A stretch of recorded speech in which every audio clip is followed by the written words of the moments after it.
Hi, I'm Jill Stokel, back here at Louisiana Nursery with my friend Les. Les, spring has sprung, so let's talk about what's going on out here.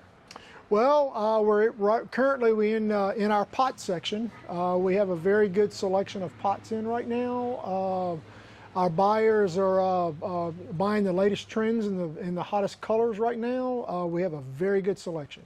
I can see, I mean, you have from terracotta to glazed, and forgive me, I don't know all the lingo, but I mean, shapes, sizes, colors, it's beautiful. I mean, you have a vast selection here. Yes, we have probably an acre of pots, I guess I could say. Oh, I like it, an acre of pots. Yeah. So everything to service your need. I know we're kind of going to do a little bit of a tour today here to see everything that's going on that you have ready to help everyone with their springtime needs. Where are we headed to next? Let's go look at the plants. Love it. Let's go. Well, in fruit trees, we have a very good selection in right now. We have peach trees, we have plums, apples, pears, we have figs. I didn't know we could grow fruit trees down here. Yes. Yeah. And peaches. All our varieties are for our area. Okay. Yeah, they're for our climate. They will get adjusted to our climate. We also have a very good selection of blueberries in right now, blackberries, we have some muscadines, we have some grapes. So we just need someone to make the cobbler for us, and we'd be good to go. That's it. So, well, this is great. I mean, is this the time to plant the fruit trees and the citrus trees? Yes, it is. It is an excellent time to get it in the ground before it gets hot. Right, and I bet a lot of people may have lost some trees with either the drought or the freeze and the cold snaps that we've had. Possibly, yes. Yes. Okay. Great. Where to next? Let's go look at our bedding house at our annual flowers and shrubs. Okay, Les, we're out here amongst a bazillion shrubs. So talk to me about what we have going on here and what your clients and customers can find when they arrive. Well, we're pretty much busting at the seams out here. We get a lot of trucks in weekly out here in the shrub area also. We have a lot of evergreens in right now, a lot of azaleas, a lot of gardenias. We just received our rose shipment for the spring, about 650 roses. 650 roses? Yeah, so and they look Does it really come well. with someone to take care of them? No, Because I love a rose, not. but yes, I know. Unfortunately not. Okay. All right, so talk to me. So the azaleas, and I saw some loropetalums back there. Right. Gardenias, I love a gardenia. Gardenias. The smell. Yep. Boxwoods, I have a tendency to kill them, but you know, they're lovely with the people that know how to take care of them. We also have a lot of our camellias in right now. Camellias and sasanquas are really good right now. And we also have received a load of tropicals. We have Dipladenia, Mandevilla. Okay. We have different types of tropicals in right now. We're kind of pushing the envelope a little bit on that. Well, here we are in Baton Rouge, so I don't think you're really pushing the envelope too much. But we get cold weather, we're going to have to protect them. But that's just how it is, you know. Right. So, but we have it out there for the customer. I think everyone, after kind of like the drought of last year and then, you know, winter and all that, it's like so nice. You just feel happy in the sun and with all this beautiful green, and you know that they're all about to start blooming. It's really, really exciting. Yep. This is amazing. I love it. Les, I mean, just a wide array of shrubs that you've shown me. So excited to see it, but what's next? Let's go look at our fountains. Okay, great. Les, so this area is beautiful. So, and there's this lovely, tranquil fountain behind us. So why don't you tell me a little bit about it? We have a very good selection of fountains in right now. This is from a new vendor, Henry Studios. They're out of Chicago. Okay. They've been in business for about 70 years. We've carried their line in the past, but not to this extent. So they're very high quality fountains.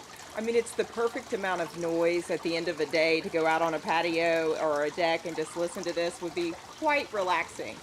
So I've noticed these interesting statues with a little bee on the top of it. Why don't you tell me a little bit more about those? Yeah, these are bee sanctuaries. They're able to go in there and make their nest. And it's a pretty neat little item, the first time we've carried them. What a nice thing to have as well out in your garden.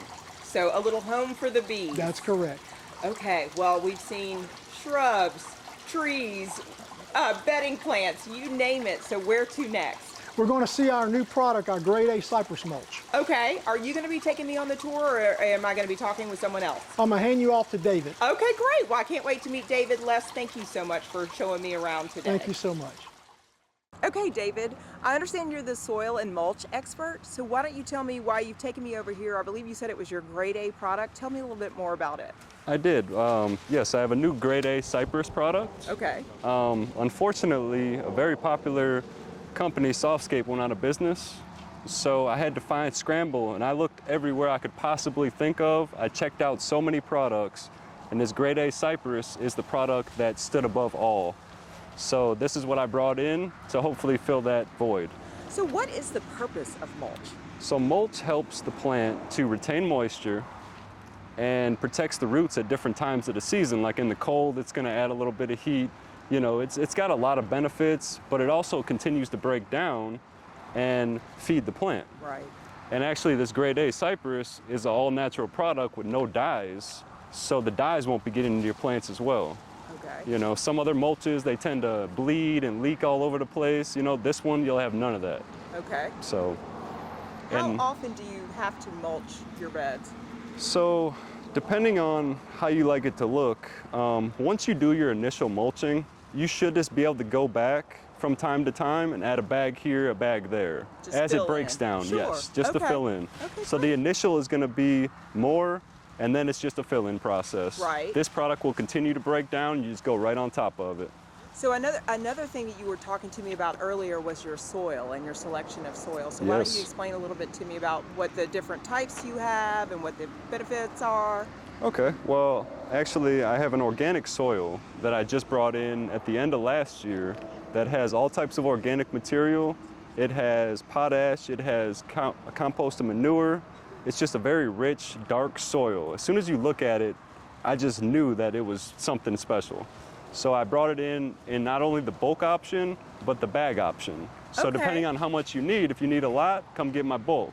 If you need just a bag here or there, grab a bag, you know? So, and also, you know, it's one of the things I recommend with every plant that I sell though. Like you said, setting people up for success, you're gonna wanna get the nice soil to add to your existing, to get that plant in good shape, and then you come back with the mulch Top and it off. protect it. Exactly. So even someone like myself, a novice, could, make a beautiful bed. it's a very simple process and it makes a big difference. So It's the foundation. it absolutely is. David, thank you so much for telling me a little bit about your mulch options and your soil options that you have out here. Guys, don't forget, there's 3 locations to serve you with Louisiana Nursery. Come see my friend David out here in Prairieville, but we also have Horsey and Perkins. Yes. Don't forget, support local.